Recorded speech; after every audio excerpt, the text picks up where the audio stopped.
This is my good friend, Dan Wadhwani. I went to Pacific 5-6 years ago and said, I'd love to have more graduate students stay here in the greater Sacramento area instead of always going to San Francisco and LA. What do you think we can do about that? And between the two of us, we convinced UOP that there was a great opportunity for experiential learning of their graduate students, and for startups, they could use the help with market research and other things. And so we basically paired together these graduate students and startups, and the rest is history, and sort of has resulted in today's event. Dan's a great friend. He's a brilliant man, and it's just been an honor to have a partnership with you over the last 5-6 years. So thanks. Likewise. Turn the panel over to you. Pleasure. Thanks, Jack. And as you know, Jack's leadership in creating and developing this program has been critical and, in fact, instrumental. And so the development of a number of elements of what you'll see today have been part of Jack's vision. So I want to make sure to give him due credit for that.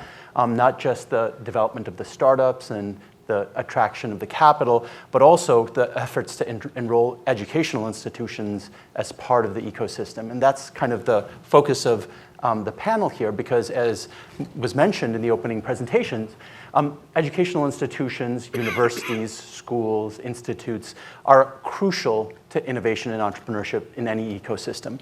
And it's not necessarily a one-size-fits-all, right? What works in Boston, what works in Silicon Valley will not necessarily work here. And so we have to think and learn from what's going on elsewhere, but also have real conversations across our own educational institutions of what we need, how we collaborate, how we support the development of an innovation economy. And so I'm really excited to have 3 guests who will deal with different aspects of the development of innovation locally and from the point of view of educational institutions.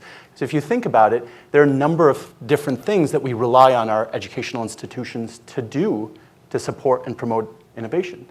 Obviously, we need the base of science and technology at the cutting edge of knowledge to use that knowledge for commercialization. That's one well-established aspect of what educational institutions do. But we also need universities to serve as laboratories, social laboratories for innovative new business models, for innovative new service delivery models. And we need our educational institutions to create the workforce, the human capital elements of our local economy. And so we have 3 guests from several of our local institutions to be able to do this. And I'm going to have them introduce themselves in a second. But we have Dushyant Pathak, I hope I'm pronouncing that right, from UC Davis, who is the Vice Chancellor. Dr. Paul Glassman from University of the Pacific, and Rebecca Sterling from Linked Learning Alliance. So if you wouldn't mind taking just a minute each to tell us a little bit about yourselves and your organizations, and then we can kind of dig deeper into what each is doing. So actually, Paul, if you wouldn't mind starting, we'll just go across. Yeah, so I'm Paul Glassman from, it doesn't sound like this microphone is on, there we go. Paul Glassman from the University of Pacific School of Dentistry, which is in San Francisco. I'm a tenured professor there, and I run a research and policy development center, which is aimed at improving access to oral health services for underserved populations in California and the United States. Great. And I'm Rebecca Sterling. I'm with the Linked Learning Alliance, which is a coalition organization that partners with government, education, and industry and business, the business community, to look to the future of our education system here in California. The linked learning approach is an approach that is being implemented here in California to make sure that all of our high school students are graduating high school ready for both college and career. Well, thank you, Dan, Monique, and Jack, for the opportunity to participate on this panel. I'm Dushyant Pathak, Associate Vice Chancellor of Technology Management Corporate Relations and Executive Director of Venture Catalyst at UC Davis.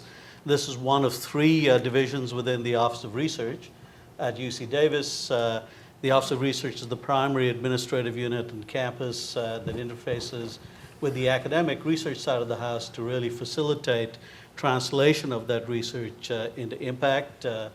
Our division, Technology Management Corporate Relations, focuses on interfacing our considerable research enterprise with all of the infrastructure of commercialization outside the university through effective collaboration, both within the university with the academic units and other administrative and entrepreneurial support groups. but also in order for this to be successful and be impactful in our region with local providers of the resources, services, and capital needs that our entrepreneurs will need to be successful. Fantastic. Dushyant, actually, while we're on with you, could we kind of dig in a little deeper into kind of the range of ways in which Davis is organizing this process of the relationship to the different academic departments all the way down to kind of the commercialization process? And maybe you could talk a little bit about how it's being done similarly or differently to other major research institutions we know. Sure, and I'll try to be brief, so cut me off. People do Sure. accuse me sometimes of being verbose.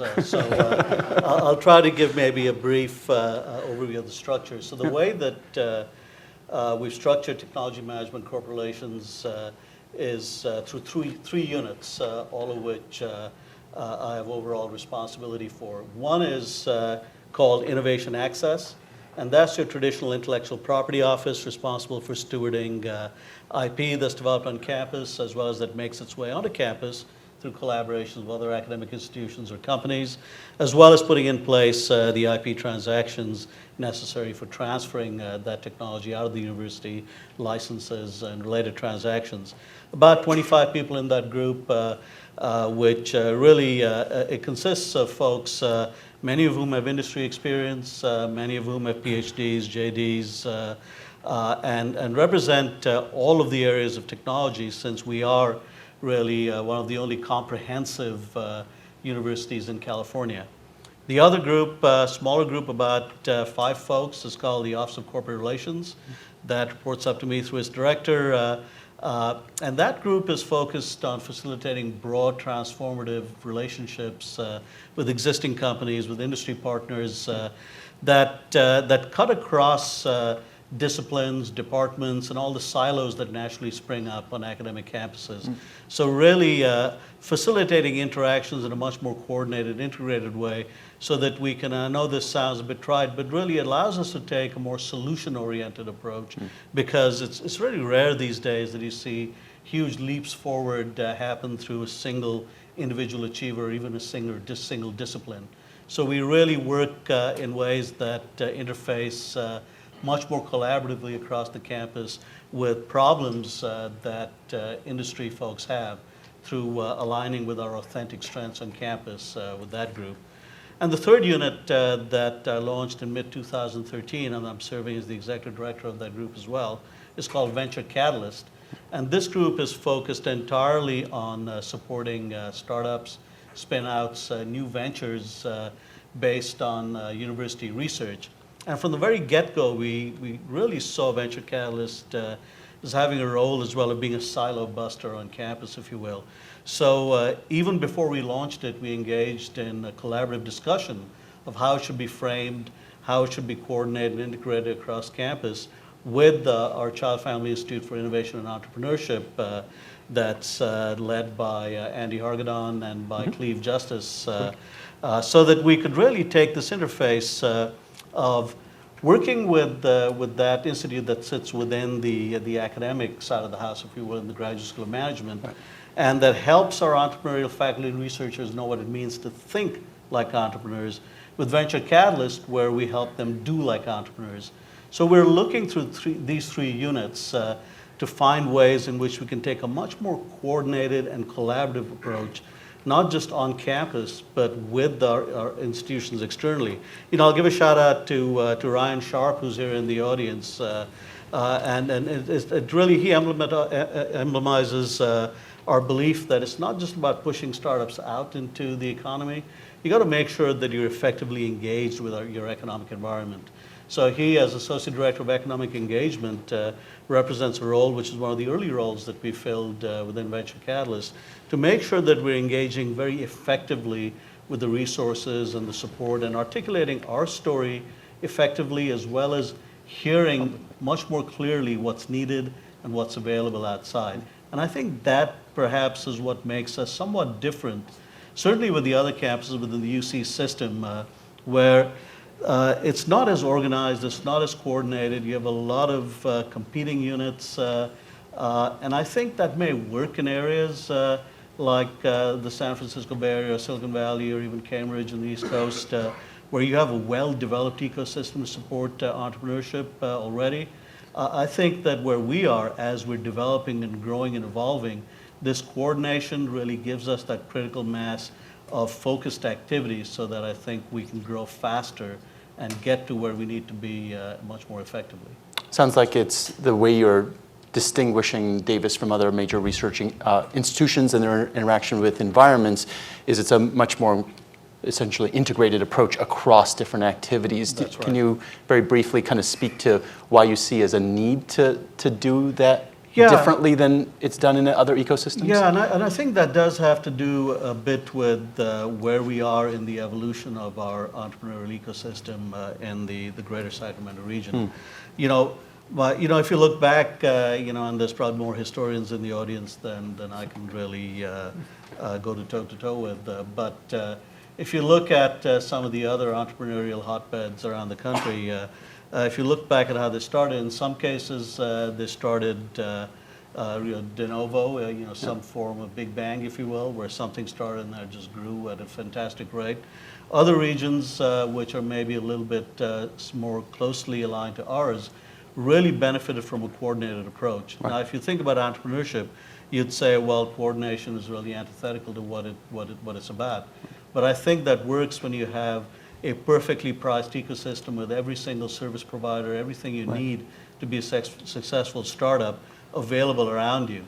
We're getting there. Things like Velocity Ventures, what Jack's been building, and others around us in Sacramento and Davis, and we're partnering with folks like Davis Roots, Xstart, and others. I think is getting us there. But until we get there, I think we really attract the capital, we attract the entrepreneurs, we attract the mentors, we attract the resources by being much more coordinated so we can really demonstrate a critical mass, much like that excellent video that Jack showed. Rebecca, could we kind of bring you into the conversation in terms of thinking about it from a human capital and skill development angle and kind of a careers angle too, right? Because we can't just have the science and technology. Our educational institutions really have to align with the skill development needs, and universities and schools have not always been focused on that as the kind of key mission. Could you tell us a little bit about Linked Learning Alliances and how it's doing that, what its sort of goals are, and how it's maybe linking in with other institutions locally? Yeah, absolutely. Thank you. So as I mentioned before, the linked learning approach is an approach that makes sure that all high school students, when they're graduating, they're ready for both college and career. And what that means is that it's an integrated approach so that while a student is going through their high school experience, they're completing all of the requirements to enter into a CSU, a UC, or a private university directly after graduation. But they're also integrating that with career-related and industry-related sequenced classes, so that they're also learning about an actual industry that they could apply every academic class to and see the relevancy. A third component of linked learning that makes sure that academics are relevant for our high school students is that they're getting out of classroom experience. So they're engaging with our business community at an earlier age, so that while they're in high school, they're seeing guest speakers come in and speak about industry and how engineering applies to an actual engineering firm, or how that could be applied to computer science. And while they're in high school, they're building up from, say, a guest speaker coming into their classroom, a work site tour, onto an actual job site to see what that looks like in action, and up to an internship experience where they're actually engaged in the day-to-day work and helping create a product. Great. Yeah. And do you find it sort of easy, difficult to work with other institutions? It sounds like one of the big challenges is exactly an integrated approach, as you're talking about, requires you to work with schools, universities, junior colleges, to be able to move students effectively. Exactly. So this approach, at the core of it is the idea that partners for high schools and for our K-12 education, that at the core of that being successful and us successfully educating our youth, we have to have partnerships with both universities and a business community. We all can be influential in the success of our future workforce, and every member of the community, whether that's higher education or industry and business, are the decision makers and the influencers whether we have a future workforce that's going to meet the demands and meet the needs of our future economy. Great. And so by having businesses actually work with our students, they're able to influence their education. They're able to influence the future employees that they'll be seeking to hire one day. Fantastic, Yeah. fantastic. And Paul, so an ecosystem relies on universities not just for knowledge and for people, well-trained people, but in some ways universities are labs, environments where you can kind of experiment with new business models, service delivery models, and it strikes me that when I heard your story, it really was a good example of that happening. Could you kind of go a little deeper into what you've been working on and the ways in which universities have supported it, or even not, and could support it even better? Right? Sure. Actually, let me just start by asking the audience a question. So how many of you, boy, everybody just wakes up when I say that. So how many of you feel like if you needed to have some dental work, it would be relatively straightforward for you to call it your dentist or a dentist and get some dental work done? So almost every hand's going up. And I think what many people in our society don't realize is that's not the case for actually the majority of people in the United States. We have really good data that it's actually less than half the population that gets dental care on a regular basis. And you look at low-income populations, it's only about 25% of people that get regular dental care on a regular basis. And in California, less than 25% of children have actually had dental care all the way up through 11th grade. So for many people who find it relatively easy to get dental care, it's hard to think, what's that really going on in our society? But in fact, it is. So we have a dental care industry that's increasingly been, in a sense, pricing itself out of the range of most people in our country. So about a decade ago, and this was something that I think maybe it's almost the opposite story from UC Davis. We didn't start in a big and supported research environment leading towards entrepreneurship.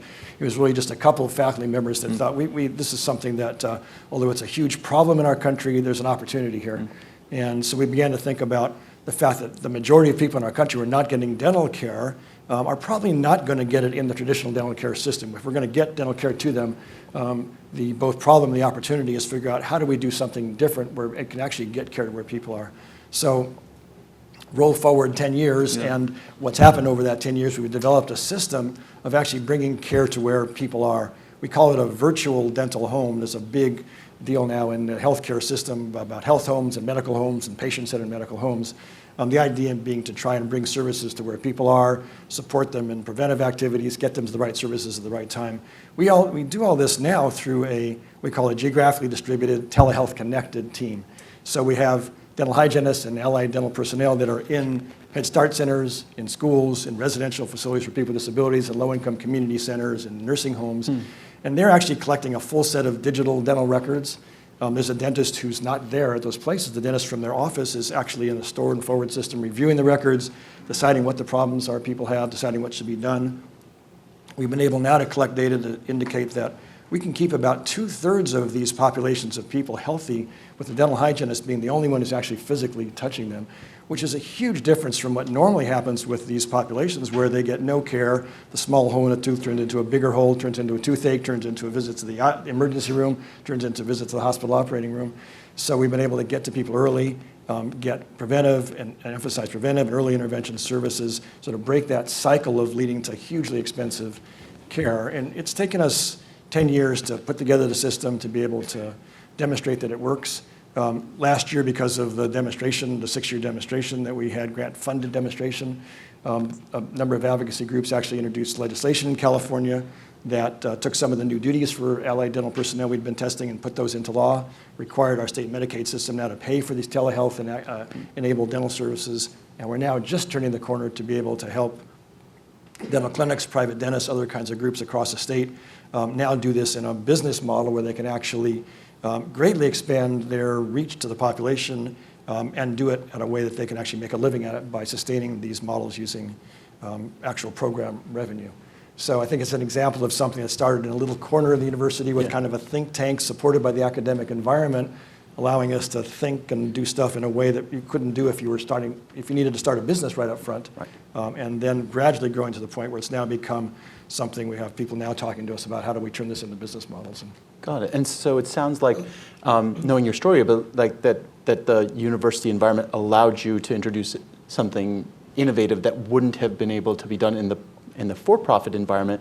But now that it's reached scale, it sounds like you're expanding, or the model is expanding into other places, sometimes through university platforms and other places through educational institutions. Could you talk about in a funny way, of the role of universities in scaling up those kinds of, models and introducing Yeah, into no, I new think you're environments, correct. and the role of startup entrepreneurs in kind of capitalizing on it now that that model has been proven a little bit? Yeah, I think when we first started doing this, had we come into a room full of people like this and talked about it, the end of my talking would be the end of the conversation because there was really no money to be made. It was an idea that there'd been no proof of concept. Nobody believed when I first started doing that you could actually do this and make it work. So it was really only because we were in a university environment where we could, in a sense, look at it as an academic endeavor initially to be able to demonstrate, gather the resources, figure out how to do this thing using really philanthropic and grant resources over a long period of time, to be able to gather the partners, gather the methods, figure out how to do it. And really only it's fairly recently now that even the regulatory environment and the methodologies have come together to the point where now people are interested in seeing that there's a business possibilities. And I don't think that would have been possible had we started out with the idea we were going to start a business. Got it. So let me kind of open it up to any of you for like a question or two, and then we'll turn it over to the audience for questions you might have. One thing, obviously, we're here on trying to not only hear these sort of companies pitch, but support the development of the Sacramento ecosystem. What do you see from your perspectives as some of the greatest opportunities and challenges that are kind of specific to the area? And whoever would like to jump in first can go first. Go ahead, Rebecca. Well, I would say, to me, one of the really exciting opportunities has been the human capital. I think Dan set it up that's one of the roles that education can play, and that linked learning and this new approach can play in the opportunity for innovation in this region. The Sacramento region recently received large grant funding from the state to really go forward with this linked learning approach and to help develop our pathways and our career pathways in our high schools, and to develop student graduates who are able to meet all the demands and the needs and the interests of the area. And so right now we're at this exciting point where a lot of those students and those pathways have just been developed, and students are starting to be in them. And within the next couple of years, we'll have graduates who have completed new, exciting, unique, rigorous programs that have both developed them to be able to go on and receive post-secondary education, but also uniquely prepared them for a 21st century economy and to be in dynamic, engaging, and constantly changing work environments. Yeah, I might just add to that. I think in terms of the talent, we have all the talent you could possibly need here. What we have that I think is even more valuable than the talent, because I suppose folks at universities elsewhere or environments could also point to the talent, is we've got the right place. I think if you look at the challenges that young graduates are facing, getting housing close to where they're working in the Bay Area that's affordable, getting the ability to raise young families in not cramped and constrained environments.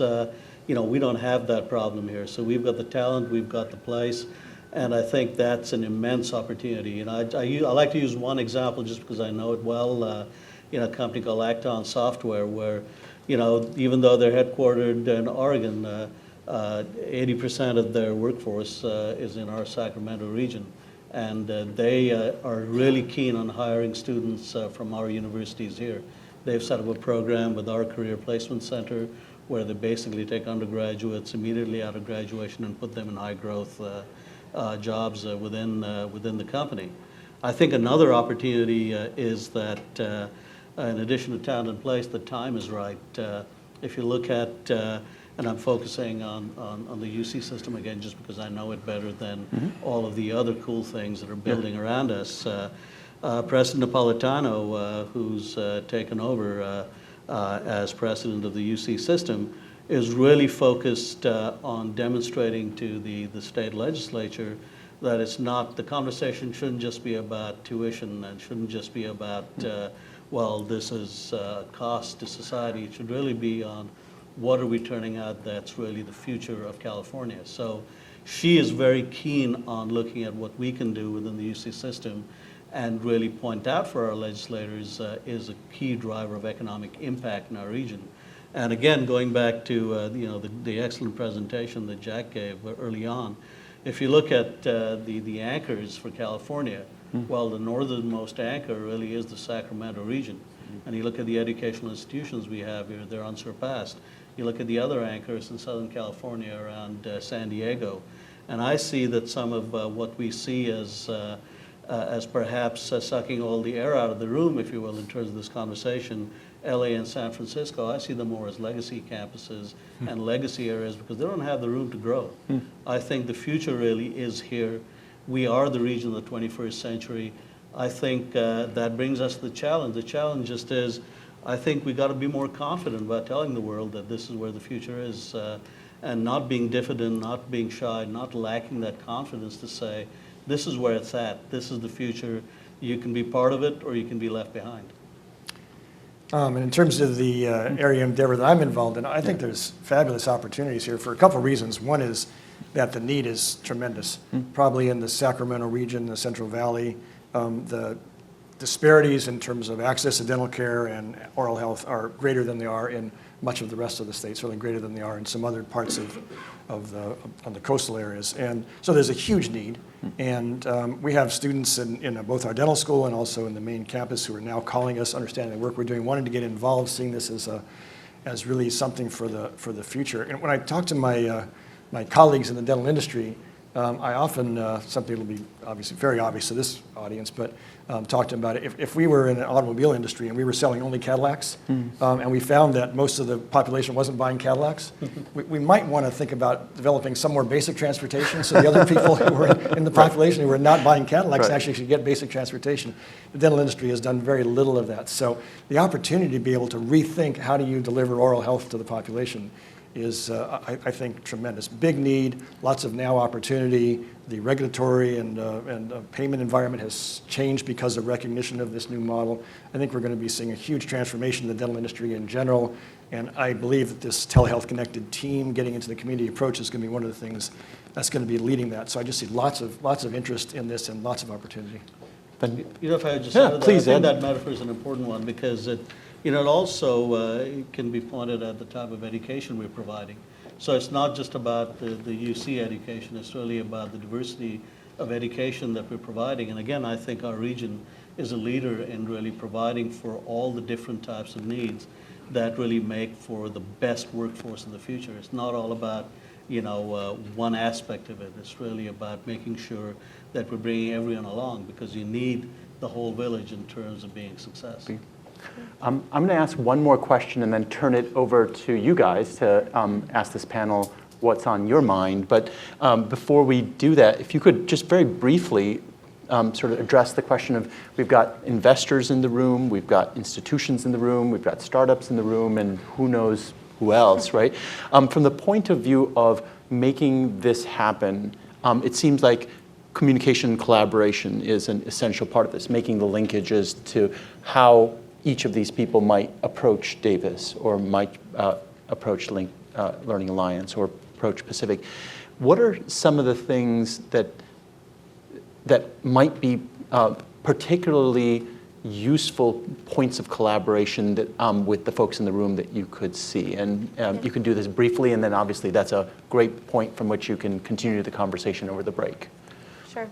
I'm happy to jump in. Sure. I was saying earlier, that high school students cannot succeed without their institutions, without the high schools having strong partnerships with both universities and post-secondary institutions, but also the business community and industry leaders.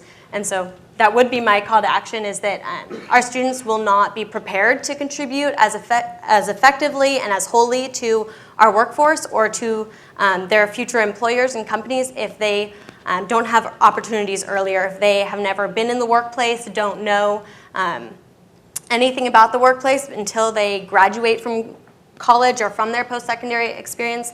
They just won't be prepared or up to par for what our employers are looking for.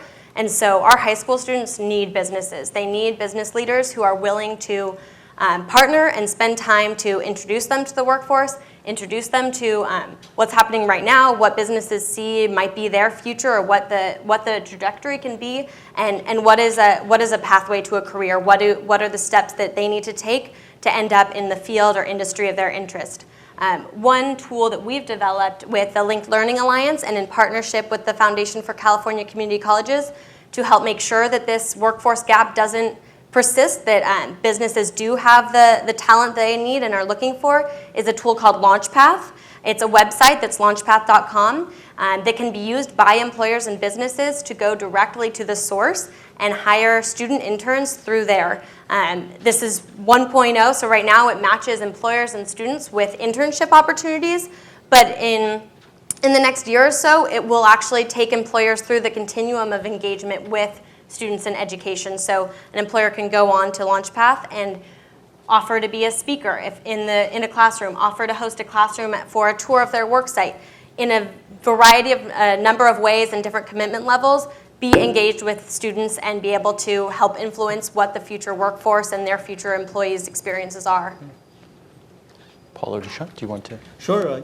So along those lines, one of the most important things that our startups need, because these are mostly founded by academic scientists and engineers, are effective business mentors. So through Venture Catalyst, we've assembled and are growing a MentorNet, basically a network of entrepreneurs, investors, service providers in terms of finance, accounting, and we're looking to build that out so that we can put our entrepreneurs, in fact, we have a term that we use called proto-startups. So we actually track our entrepreneurial faculty, students, researchers who we believe have expressed an interest in creating a startup, so we can really partner them with mentors in their area of technology early on so that they can actually get a company set up when it's the right time correctly, rather than bake it into some form that you really can't unbake.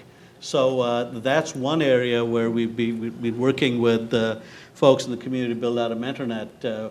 We've started a conversation and collaboration with Dave Sanders, for example, to see if we can really take that to the next level of really bringing entrepreneurs in that'll be the CEOs of some of these startups to raise capital. So that's an important area, and if you want, you can get a business card from me and send me your name. We'll find a way to get you plugged in. We have newsletters that we're sending out now, e-newsletters, that give you ideas of how you could connect with programs that we have that are ongoing. We're running an SBIR program right now, a grant writing workshop for the December and January deadlines that are coming up, which is much more hands-on than your typical programs, where we work with the entrepreneurs to get their companies incorporated at the first session. To the last session, these are a series of 2-hour sessions. We actually help them hit the send button to get their grant application submitted. And we're partnering with Davis Roots as well as with AgStart on that. Cool. Yeah, I think there's all kinds of opportunities at the stage where we are now to see this system that we've developed grow. We're talking to some folks now about everything from health information technology, the ability to collect and share and collaborate over records. It's a huge growth area, as you know, in the United States. There's a lot of opportunities to be able to support the idea of telehealth, connected teams with people in different places through technology we're already using, but it can go a long ways further. Everything from that to helping to support dentists and dental providers and groups that want to get into this, to do everything from back office work to setting up a whole system and having a dentist just being able to come in and plug into one piece of it rather than it be the dentist's responsibility to set up these complicated community-based systems. So I think there's a whole range of opportunities now to help spread this system for people who wanted to sort of take a bite of this and be a part of it. Fantastic, fantastic.